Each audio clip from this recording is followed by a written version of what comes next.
Hello everyone, welcome again to online session of Manolaw classes. I'm Dinesh Kumar and I'm former Assistant Professor of Law at Campus Law Center, Law Faculty, Delhi University, and presently I'm working as an academic head of Manolaw classes.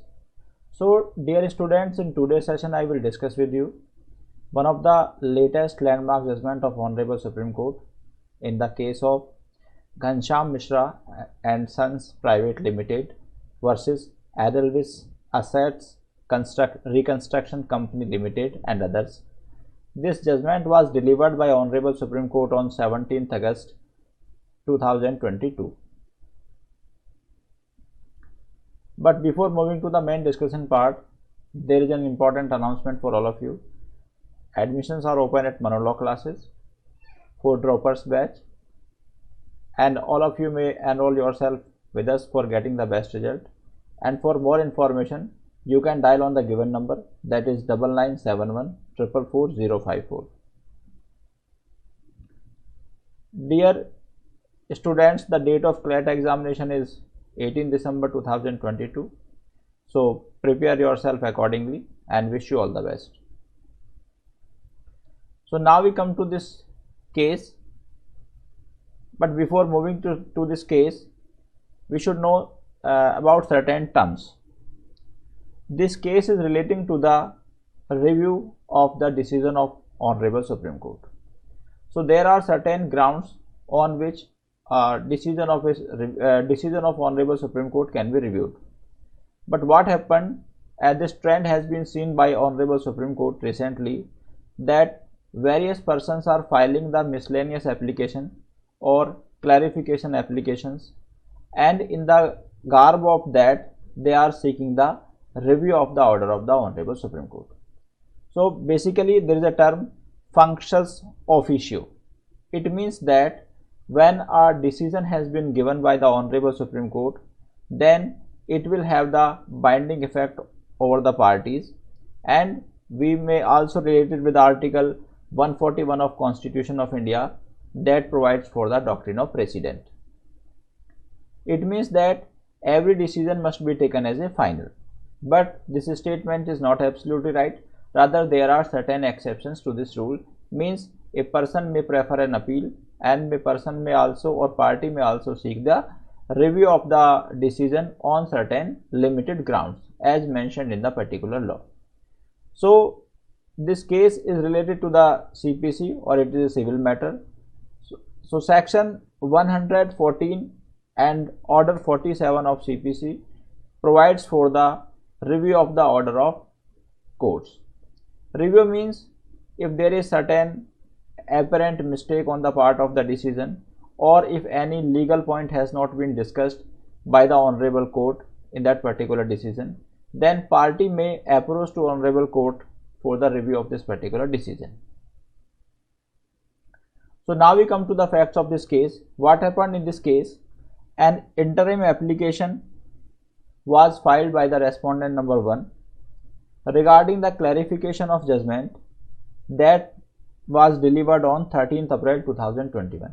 Means respondent ने इस case में एक interim application file की honourable supreme court में कि जो honourable supreme court का 13 अप्रैल 2021 का डिसीजन था उसमें उसको कोई क्लैरिफिकेशन की आवश्यकता थी.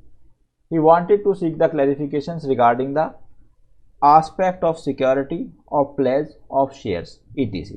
Means this point is not relevant here.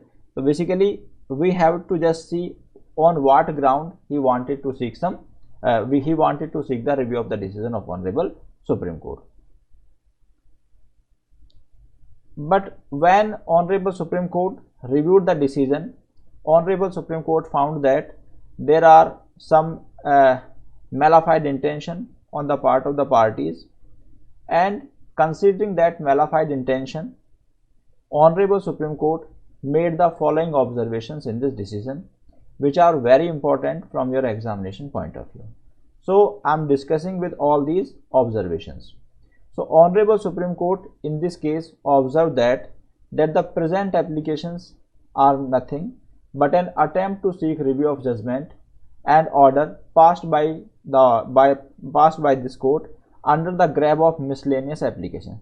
So honourable supreme Court ने ये कहा कि ये जो इंटरिम एप्लीकेशन रेस्पोंडेंट ने यहाँ पर फाइल की है सुप्रीम कोर्ट में, इस एप्लीकेशन का कोई मीनिंग नहीं है। इस एप्लीकेशन में जो रेस्पोंडेंट है, he wanted to seek some clarification, but in reality he did not want to seek any clarification, rather he wanted to seek the review of the decisions. So basically there is a maxim or there is a doctrine that is known as doctrine of colorable legislation. It means that whatever you cannot do directly, you can also not do indirectly. So basically अगर किसी party को directly review of decision का right नहीं है या review of decision की ground नहीं है, तो वो इनडायरेक्टली भी उस डिसीजन का रिव्यू नहीं करा सकती। लेकिन इस केस में रेस्पोंडेंट ने, उसके पास डायरेक्टली डिसीजन को रिव्यू करने की ग्राउंड नहीं थी एज पर section 114 read with order 47 of CPC, लेकिन उसने क्लैरिफिकेशन के ग्रैब में एक मिसलेनियस एप्लीकेशन फाइल की और इनडायरेक्टली अपने ऑर्डर को रिव्यू कराने की कोशिश की। Next, there is a growing tendency to indirectly seek review of the order. तो ऑनरेबल सुप्रीम कोर्ट ने कहा कि आजकल एक टेंडेंसी बढ़ गई है लोगों में कि वो इनडायरेक्टली अपने ऑर्डर का रिव्यू करा रहे हैं। एंड अगर कोई पर्सन इस तरह से इनडायरेक्टली ऑर्डर का रिव्यू कराता है, then it is the abuse of process of law, means वो लॉ के प्रोसेस को एब्यूज कर रहा है। And if somebody abuses the process of law, then the person would also be liable for the contempt of court, and court can take any appropriate decision against such person under section 151 of CPC.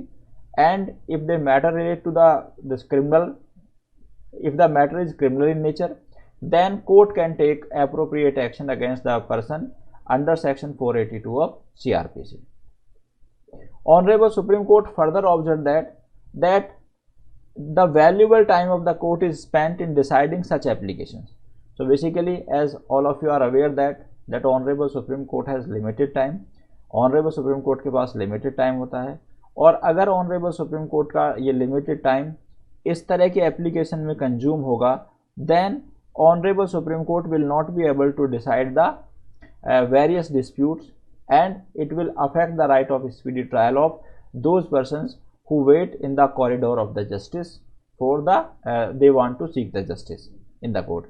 Means अगर court का सारा time in इस तरह के application में चला जाएगा, then honourable supreme court और जो डिसीजन है और जो डिस्प्यूट्स हैं उनको प्रॉपरली एडजुडिकेट नहीं कर पाएंगे। Next, honourable court in this case dismiss this application and impose the cost of ₹10 lakh. ये बड़ा इंपॉर्टेंट है। तो यहाँ पर ऑनरेबल सुप्रीम कोर्ट ने by way of penalty 10 lakh रुपये की कॉस्ट 10 लाख रुपीज़ की कॉस्ट इम्पोज की, और ऑनरेबल सुप्रीम कोर्ट ने ऑर्डर दिया that this cost amount means the amount of 10 lakh rupees it should be deposited in the supreme court advocate on record association welfare fund. इसको supreme court advocate on record के welfare fund में जमा कराया जाए। Finally honourable supreme Court ने इस बात को ऑब्जर्व किया कि ये जो इंटरिम एप्लीकेशन है, इसका decision whatever decision has been given by honourable supreme court with respect to this interim application, this will be limited to this application only और to this particular case only, and it will not affect the decision of any other appropriate forum. Means supreme Court ने जो भी decision दिया है वो केवल इसी case में लिमिटेड रहेगा, and it will not affect the decision of any other case, और it will also not affect the proceedings before any other appropriate forum, means like the NCLT national company law tribunal जिसमें कि इसकी proceeding चल रही थी। So these were some important observations made by honourable supreme court regarding this or regarding the misuse of power of review of the decision. So that's all for today, my dear students. I will come again with the next latest landmark judgment of Honorable Supreme Court or High Court. Till then, thank you very much. Goodbye.